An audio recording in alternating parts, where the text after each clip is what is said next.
अस्सलाम वालेकुम स्टूडेंट, उम्मीद रखता हूँ कि आप ठीक ठाक होंगे और हैरियत से होंगे। स्टूडेंट, आज हमारा टॉपिक है स्क्रू गेज। तो आज हम जो है ना स्क्रू गेज के बारे में बात करेंगे, इसके ऊपर वजाहत करेंगे कि स्क्रू गेज क्या होता है और हम जो है ना किस तरह इसकी मदद से मेजरमेंट लेते हैं, पैमाइश कर सकते हैं। ठीक है, तो इससे पहले जो है ना मैंने पहले वाले लेक्चर में मीटर रूल और वर्नियर कैलिपर के बारे में बता चुका हूँ। अब तीसरा मेजरिंग इंस्ट्रूमेंट हमारे पास है स्क्रू गेज। तो इसकी वजाहत करते हैं। ठीक है, तो चलिए शुरू करते हैं कि स्क्रू गेज क्या होते हैं। तो पहले डिफाइन करते हैं दैट, किस तरह हम डिफाइन करते हैं that मायरिंग instrument which can measure a fraction of the smallest scale division by rotating the circular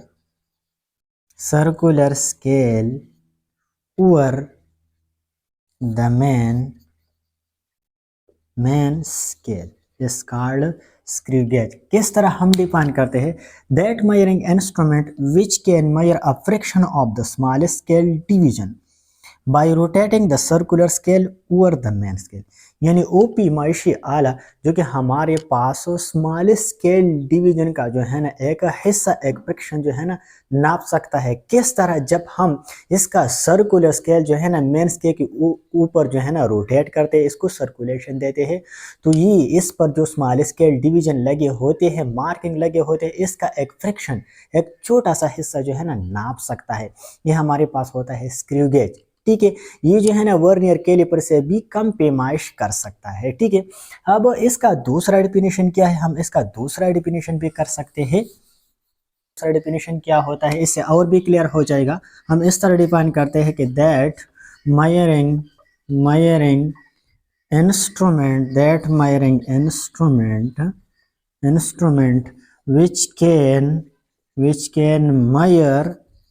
which can measure 1/100th part of the millimeter is called screw gauge। किस तरह हम दूसरा डेफिनेशन करते हैं that measuring instrument which can measure 1/10th part of the millimeter। यानी वो पैमाइशी आला जो कि मिलीमीटर का 100वां हिस्सा जो है ना नाप सकता है। यानी 1 मिलीमीटर को 100 छोटे छोटे हिस्सों में तकसीम करके इसका हिस्सा जो है ना 100वां हिस्सा जो है ना नाप सकता है। इससे पहले जो वर्नियर कैलिपर मैंने किया था वो मिलीमीटर का 1/10वां पार्ट जो है ना नाप सकता था, इतनी छोटी पैमाइश कर सकता था। लेकिन अब वो स्क्रू गेज जो है ना ये वर्नियर कैलिपर से भी ज्यादा कम पैमाइश कर सकता है। तो ये मिलीमीटर का 100वां हिस्सा जो है ना नाप सकता है, 1/100 पार्ट ऑफ द मिलीमीटर। ये हमारे पास स्क्रू गेज, ये दूसरा डेफिनेशन था कि that measuring instrument which can measure 1/100 part of the millimetre. यानी वो पैमाइश वाला जो कि मिलीमीटर का 100वें हिस्से तक जो है ना पैमाइश कर सकता है। इतनी कम, इतनी छोटी पैमाइश जो है ना ये कर सकता है। ये हमारे पास होता है स्क्रू गेज। ठीक है, अब इसके कंस्ट्रक्शन की तरफ आते हैं कि इसके कंस्ट्रक्शन कैसे होते हैं, इसके मुख्तलिफ पार्ट्स क्या होते हैं और इसका नाम क्या होते हैं और ये क्या काम करते हैं। ठीक है, तो आते हैं अब कंस्ट्रक्शन की तरफ। कंस्ट्रक्शन और स्ट्रक्चर, कंस्ट्रक्शन बनावट इसका कैसे होता है। ठीक है, कंस्ट्रक्शन तो हमारे पास जो है ना स्क्रू गेज भी वर्नियर कैलिपर की तरह 2 स्केलों पर मुश्तमिल होता है और इसके अलावा इसके कुछ और पार्ट्स भी होते हैं। ठीक है, पहला वाला इसका जो हिस्सा होता है वो है मेन स्केल और लीनियर स्केल। मेन स्केल, और इसको हम लीनियर स्केल भी कहते हैं, लीनियर स्केल। ठीक है, दूसरा वाला जो हिस्सा होता है वो होता है सर्कुलर स्केल, और इसको हम थिम्बल भी कहते हैं। ठीक है, थिम्बल, सर्कुलर स्केल और थिम्बल। ठीक है, अब वो शक्ल में मैंने बनाया है, आप लोगों को दिखाई देता है कि ये हमारे पास एक स्क्रू गेज। ठीक है, वाला हिस्सा जो है ना ये क्या कहलाता है, ये मेन स्केल कहलाता है। ये मेन स्केल है हमारे पास, ठीक है।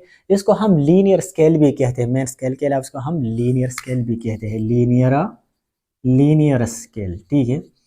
अब दूसरा जो है ना, इसका जो पीछे वाला हिस्सा यहाँ से लेके यहाँ तक, ये हमारे पास क्या होता है, ये क्या कहलाता है, ये सर्कुलर स्केल कहलाता है, क्योंकि ये रोटेशन करता है, सर्कुलेशन करता है, ठीक है। तो ये हमारे पास होता है सर्कुलर स्केल, ठीक है। अब मेन स्केल पर जो है ना मिलीमीटर तक के निशानात लगे होते हैं, ठीक है। 0 से लेके 5 10, यहाँ पर इस पर 10 मिलीमीटर तक के निशानात लगे होते हैं, ठीक है। और ये मिलीमीटर का आधा हिस्सा है जो आपको दिखाई देता है, मिलीमीटर का आधा हिस्सा है, ये आधा हिस्सा भी है और मिलीमीटर भी है, और मिलीमीटर का आधा हिस्सा जो है ना इस पर लगे होते हैं, यानी मिलीमीटर से कम निशानात जो है ना इस पर भी लगे होते हैं। इस तरह जो हमारे पास जो सर्कुलर स्केल होता है, इस पर भी 50 मार्किंग जो है ना इस पर लगे होते हैं। अब ये जो सर्कुलर स्केल है, इस पर 0 से लेकर 50 तक डिवीजन मार्किंग जो है ना लगे होते हैं, ठीक है। इसके अलावा इसका जो पीछे वाला हिस्सा होता है, ये है रेचेट, ये रेचेट कहलाता है, ठीक है। जो तीसरा वाला हिस्सा है, तीसरा वाला हिस्सा ये रेचेट कहलाता है। और ये रेचेट क्या करता है, जिस्म पर ज्यादा दबाव डालने से जो है ना ये बचाता है, ठीक है। इसके अलावा ये हिस्सा आपको दिखाई देता है, ये क्या कहलाता है, चौथा वाला हिस्सा, ये स्पिंडल कहलाता है। और इसका सामने वाला जो हिस्सा होता है ये छोटा, ये एनुअल कहलाता है, पेप्टवा पार्ट, एनुअल, इसको हम कहते हैं एनुअल, ठीक है। अब एनुअल और स्पिंडल का क्या काम होता है, ये जिस्म को मजबूती से थामे रखता है, पकड़ता है, ठीक है, नापने के लिए। जब हम किसी जिस्म को नापते हैं तो एनुअल और स्पिंडल के दरमियान रख देते हैं, ठीक है, और फिर सर्कुलर स्केल को रोटेशन देते हैं और रिचट को मजबूत करते हैं और इससे क्लिक का आवाज निकालते हैं। रिचट क्या काम करता है, ये इस जिस्म पर ज्यादा प्रेशर, दबाव यानी दबाव या प्रेशर डालने से बचाता है, ठीक है। जब हम इसको मजबूत करते हैं, टाइट करते हैं रिचट को, तो फिर सर्कुलर स्केल जो है ना आगे और नहीं जा सकता और ज़्यादा प्रेशर नहीं लगा सकता, ठीक है। तो ये ज़्यादा प्रेशर जिस्म पर लगाने से बचाता है, ठीक है, ये रिचट का काम होता है, ठीक है। इसके अलावा ये स्पिंडल है और ये वाला हिस्सा जो है ना हमारे पास एनुअल है, ठीक है। तो ये था मुख्तलिफ parts of the screw gauge. ये स्क्रू गेज मुख्तलिफ हिस्से थे। एक था मेन स्केल, ये मेन स्केल है, इस पर मिलीमीटर तक के निशानात लगे होते हैं, ठीक है। इसके अलावा दूसरा जो है वो सर्कुलर स्केल है, इसको हम टिम्बल भी कहते हैं। ये है सर्कुलर स्केल और इसको टिम्बल भी कहते हैं, ठीक है। इसके अलावा तीसरा हिस्सा जो है ना रेचट कहलाता है। रेचट जो है ना जिस्म पर ज्यादा प्रेशर, दबाव डालने से बचाता है, ठीक है। और इसका चौथा वाला हिस्सा स्पेंडल कहलाता है, ठीक है, स्पेंडल। और फिफ्थ वाला हिस्सा जो है ना, पांचवा हिस्सा, ये एनुअल कहलाता है। स्पेंडल और एनुअल का काम ये है कि जिस्म को जो है ना पकड़ता है, मेजरमेंट करने के लिए, पैमाइश करने के लिए जिस्म को आपस में मजबूती से तामे रखता है, ये स्पेंडल और एनुअल। तो ये था स्ट्रक्चर के बारे में ऑफ द स्क्रू गेज के, स्क्रू गेज का स्ट्रक्चर कैसे है, इसका कंस्ट्रक्शन कैसे और मुख्तलिफ हिस्से क्या है, तो मैंने बताई, ठीक है। अब आते हैं pitch and least count of the screw gauge. किस तरह जो है ना हम पिच मालूम करें, पिच किसे कहते हैं, what is pitch of the screw gauge. अब आते हैं pitch and least count of the screw gauge, pitch. तो सबसे पहले जो है ना पिच के बारे में जानना जो है ना बहुत ज़्यादा ज़रूरी है, और फिर लीस्ट काउंट। तो पिच क्या क्या है, हम किस तरह डिफाइन करते हैं, the distance covered or traveled, the distance covered by the circular scale in one complete rotation over the main scale, over the main scale is called pitch of the screw gauge, pitch of the screw gauge, ठीक है। हमारे पास pitch क्या होता है, the distance covered by the circular scale in one complete rotation over the main scale is called pitch of the screw. Screw gauge का pitch क्या कहलाता है कि जब हम सर्कुलर स्केल को एक कंप्लीट रोटेशन देते हैं और वो मेन स्केल पर जितना फासला कवर करता है, ये पिच कहलाता है स्क्रू गेज का। मिसाल के तौर पर ये हमारे पास है सर्कुलर स्केल और मैंने जो है ना इसको 0 पे सेट किया है, ठीक है। सेंट्रल लाइन और सर्कुलर स्केल का जो 0 है बिल्कुल एक ही लाइन में है, मैचिंग करते हैं। अब मैंने इसको 0 पे सेट किया। अब मैं इसको कंप्लीट रोटेशन देता हूँ, ठीक है। 0 से लेके एंटी क्लॉकवाइज डायरेक्शन में वापस जो है ना 0 पे आता हूँ और देखता हूँ कि ये सर्कुलर स्केल का जो किनारा है, जो एच है, ये मेन स्केल पर कितना फासला कवर करता है, ठीक है। तो वो फासला जो है ना इस स्क्रू गेज का क्या कहलाएगा, पिच कहलाएगा, ठीक है। अब मैं सपोज करता हूँ कि मेरे पास जो स्क्रू गेज है इसका पिच जो है ना 0.5 mm है, यानी 0.5 मिलीमीटर है। यानी मतलब ये कि मैं जब सर्कुलर स्केल को 1 कंप्लीट रोटेशन देता हूँ तो ये मेन स्केल पर कितना फासला कवर करता है, 0.5 मिलीमीटर। कितना, 0.5 मिलीमीटर, ये मैंने सपोज किया, ठीक है। 0.5 मिलीमीटर, ठीक है, कि मेरे पास जो स्क्रू गेज है इसका पिच क्या है, 0.5 mm है, ठीक है। अब लीस्ट काउंट किस तरह डिफाइन करते हैं, पिच के बारे में तो आपने जाना कि सर्कुलर स्केल जो है ना एक कंप्लीट रोटेशन में मेन स्केल पर कितना फासला कवर करता है, वो इसका पिच कहलाता है, ठीक है। अब हम पिच किस लिए मालूम करते हैं, इसलिए मालूम करते हैं ताकि हम जो है ना लीस्ट काउंट बआसानी मालूम कर सके। लीस्ट काउंट मालूम करने के लिए हम पहला जो है ना पिच मालूम करते हैं, ठीक है। तो पहले जो है ना पिच के बारे में जानना जरूरी है। तो पिच मैंने मालूम किया कि वो है 0.5 mm। अब least count of the screw gauge, अब द screw gauge, अब screw gauge का least count क्या है, the minimum length which can measure with the help of screw gauge is called its least count। यानी screw gauge की मदद से कम लंबाई जो हम नाप सकते हैं वो इसका लीस्ट काउंट है। लीस्ट काउंट के बारे में मैं बार बार बता चुका हूँ कि किसी भी मेजरिंग इंस्ट्रूमेंट, किसी भी पैमाइशी आले का कम से कम पैमाइश जो वो कर सकता है वो इसका लीस्ट काउंट कहलाता है, ठीक है।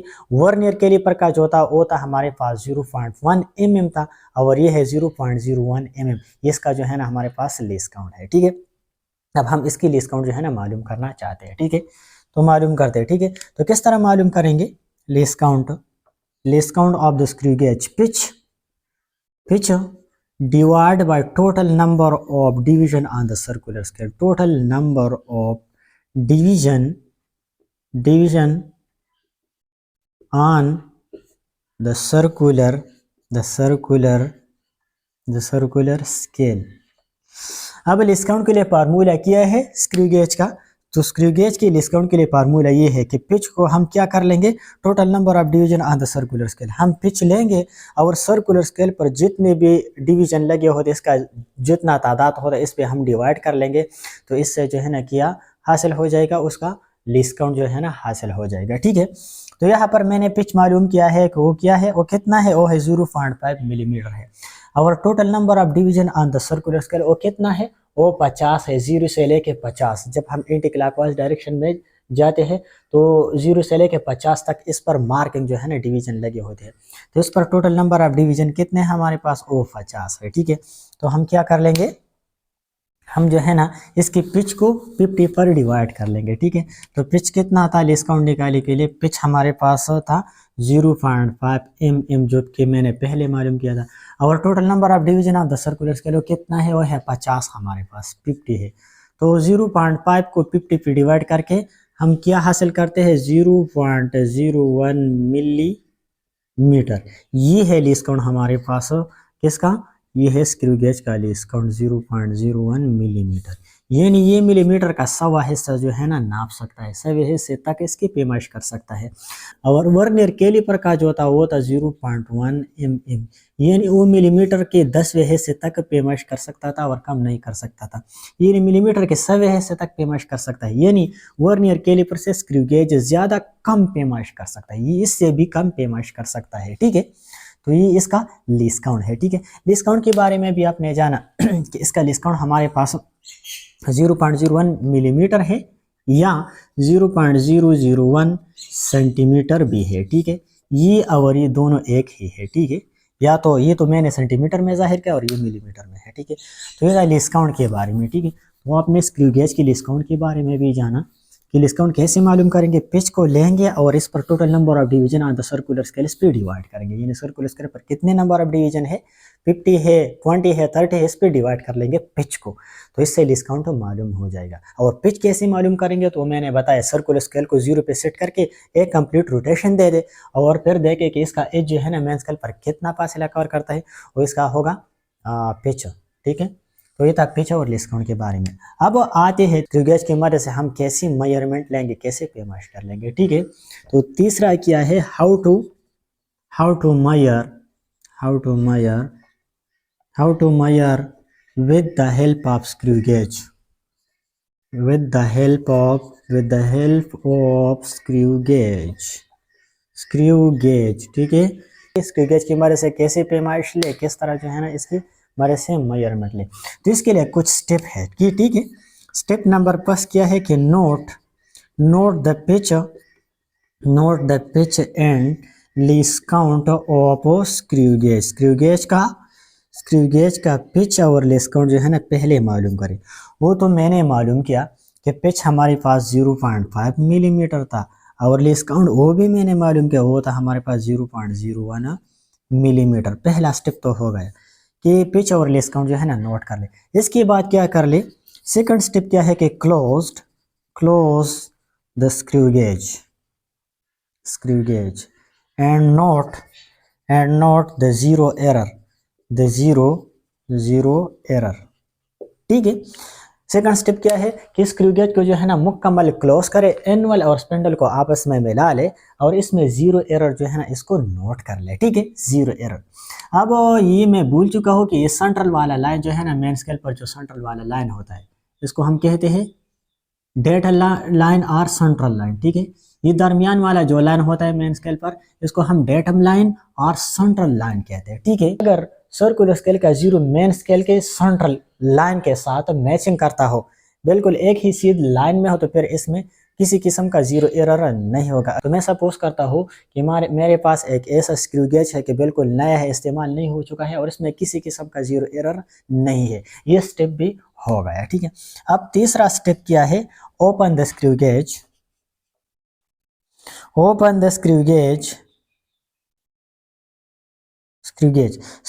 को खोल दो और स्पिंडल और इनवल के दरमियान जिस चीज की आप पेमेंट करना चाह रहे इसके दरमियान रख लो, ठीक है। मैं सपोज करता हूँ कि मैं जो है ना एक सॉलिड स्पेयर का छोटा सा स्पेयर है, इसके जो है ना डायमीटर में मालूम करना चाहता हूँ। मैंने सपोज किया, मैं सपोज करता हूँ, suppose we want to measure the diameter of a small sphere। हम सपोज करते हैं कि हम एक छोटा स्पेयर लेते हैं और इसका डायमीटर जो है ना मालूम करना चाहते हैं, ठीक है। तो मैंने क्या स्क्रू गेज को ओपन कर लिया और स्पिंडल और एनवल के दरमियान जो है ना मैंने एक छोटा स्पेयर रख लिया, ठीक है, इसको रख लिया। अब इसके डायमीटर जो है ना मैं मालूम करना चाहता हूँ। अब रखने के बाद मैंने किया वापस जो है ना सर्कुलर स्केल को मजबूत किया और फिर मजबूत होने के बाद मैंने जो है ना रेचेट को मजबूत किया, पीछे वाला हिस्सा रेचेट कहलाता है। रेचेट को मजबूत किया और इससे क्लिक का आवाज निकाला ताकि जो है ना स्पेयर पर ज्यादा प्रेशर ना पड़े, ठीक है। तो मैंने इसको भी मजबूत किया, ठीक है। अब मैं यहाँ पर बड़ा बना के आपको दिखाता हूँ, ठीक है, ताकि जो है ना आप लोग आसानी के साथ देख सके और समझ सके, ठीक है। ये स्पेयर है और इसका डायमीटर है, ठीक है। मैं इसको निकालना चाहता हूँ, ठीक है। अब यहाँ पर मजबूत करने के बाद हम जो है ना मेन स्केल का रीडिंग जो है ना लेंगे, ठीक है।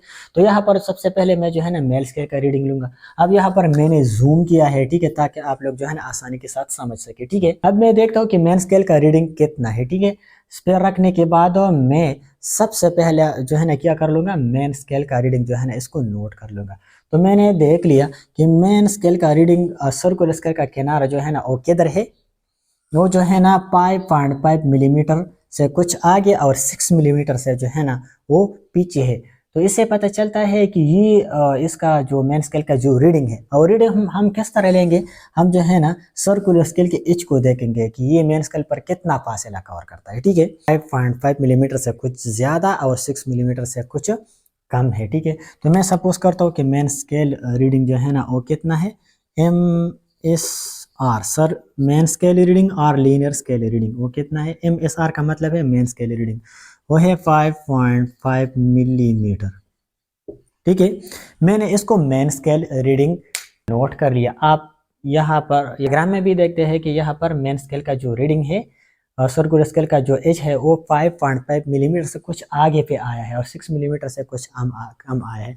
तो मेन स्केल रीडिंग जो है ना मैं 5.5 मिलीमीटर जो है ना सपोज कर लूंगा, ठीक है।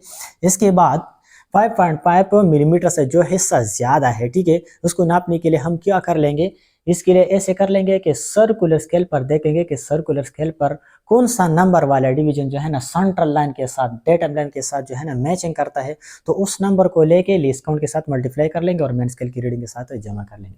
तो वर्नियर स्केल, सर्कुलर स्केल जो है ना, सर्कुलर स्केल रीडिंग, इसको किस तरह नोट कर लेंगे, least count multiply number of that scale division matching the central line, matching the datum or central line, datum or central line, datum line or central line। List count के साथ क्या कर लेंगे, सर्कुलर स्केल रीडिंग के लिए क्या कर लेंगे, लिस्ट काउंट लेंगे और number of that scale division matching the datum line, यानी सर्कुलर स्केल पर वो नंबर वाला डिवीजन लेंगे जो सेंट्रल लाइन के साथ बिल्कुल मैचिंग करता हो, बिल्कुल एक ही लाइन में आता हो, तो उस नंबर को लेके लिस्ट काउंट के साथ मल्टीप्लाई कर लेंगे। तो हम जो है ना एंटी क्लॉकवाइज डायरेक्शन में जो है ना इसको काउंट कर लेंगे, ठीक है। 20 से लेके ये है 20 मिलीमीटर, ये है 25, ठीक है, ये 20 मार्किंग है, ये है 25 और ये 30 है, तो हम जो है ना 30 से नीचे आते हैं, ठीक है, 25 से ऊपर 25, ये है 25, ये है 26, ये है 27, ये है 28। आप देखते हैं कि 28वां मार्किंग लाइन जो है ना बिल्कुल सेंट्रल लाइन के साथ मैचिंग करते हैं। तो हम क्या कर लेंगे, नंबर 28 को स्क्रू गेज के लिस्ट काउंट के साथ मल्टीप्लाई कर लेंगे, ठीक है। ये होगा हमारे पास सर्कुलर स्केल रीडिंग, ठीक है। तो सर्कुलर स्केल रीडिंग किस तरह हो जाएगा, लिस्ट काउंट, तो लिस्ट काउंट कितना है 0.01 मिलीमीटर जो मैंने पहले मालूम कर लिया, मल्टीप्लाई 28, ठीक है। तो 28 नंबर वाला डिवीजन मार्किंग जो है ना सेंट्रल लाइन के साथ मैचिंग करता था, इसलिए मैंने 28 को लिस्ट काउंट के साथ मल्टीप्लाई कर लिया, ठीक है। तो 28 को 0.01 के साथ मल्टीप्लाई करके 0.28 मिलीमीटर इससे आएगा, ठीक है। ये था सर्कुलर स्केल रीडिंग, ठीक है, सर्कुलर स्केल रीडिंग। अब टोटल रीडिंग मालूम करने के लिए, एग्जैक्ट लंबाई मालूम करने के लिए आप डायमीटर क्या कर लेंगे, टोटल लेंथ और total diameter of the sphere, इसका डायमीटर कितना होगा, total length of the diameter वो कितना होगा, d is equal to main scale reading plus circular scale reading, ठीक है। अब मेन स्केल रीडिंग क्या था वो मैंने पहले बता चुका हूँ, वो था हमारे पास 5.5 मिलीमीटर, ये मैंने पहले मालूम किया। यहाँ पर देखिए ये जो है ना 5.5 मिलीमीटर और जो है ना इससे कुछ आगे जो है ना ये एज आ चुका है, तो मेन स्केल रीडिंग हमारे पास 5.5 मिलीमीटर, तो यहाँ पर लिखूंगा 5.5 millimetre plus circular scale reading कितना निकला, वो मैंने निकाला 0.28 मिलीमीटर। ये कैसे आया, मैंने जो है ना लिस्ट काउंट को नंबर 28 से मल्टीप्लाई किया। क्यों 28 से मल्टीप्लाई किया, क्योंकि यहाँ पर नंबर 28 जो है ना सेंट्रल लाइन के साथ मैचिंग करता है, ठीक है, तो इसलिए मैंने इसको साथ लिस्ट काउंट के साथ मल्टीप्लाई कर ली, से 0.28 आया। अब 5.5 मिलीमीटर 0.28 मिलीमीटर को आपस में जमा करके इसे क्या आएगा, 5.78 millimetre. This is the exact diameter of the sphere. जो स्फीयर हमने यहाँ पर रख लिया है इसका एग्जैक्ट डायमीटर की लंबाई वो कितना है, वो 5.78 मिलीमीटर है, ठीक है। तो ये था स्क्रू गेज के बारे में, इसके मुख्तलिफ पार्ट्स, इसके कंस्ट्रक्शन के बारे में और इस पर रीडिंग लेने के बारे में, ठीक है, कि किस तरह जो है ना हम स्क्रू गेज की मदद से किसी जिस्म का जो है ना रीडिंग लेंगे, इसकी लंबाई या इसकी डायमीटर जो है ना मालूम कर लेंगे, ठीक है। तो उम्मीद रखता हूँ कि आप लोग जो है ना समझ चुके होंगे इस टॉपिक पर। अगर फिर भी किसी स्टूडेंट का कोई क्वेश्चन है इस टॉपिक में तो आप लोग जो है ना मुझसे कमेंट सेक्शन में पूछ सकते हैं। Thank you.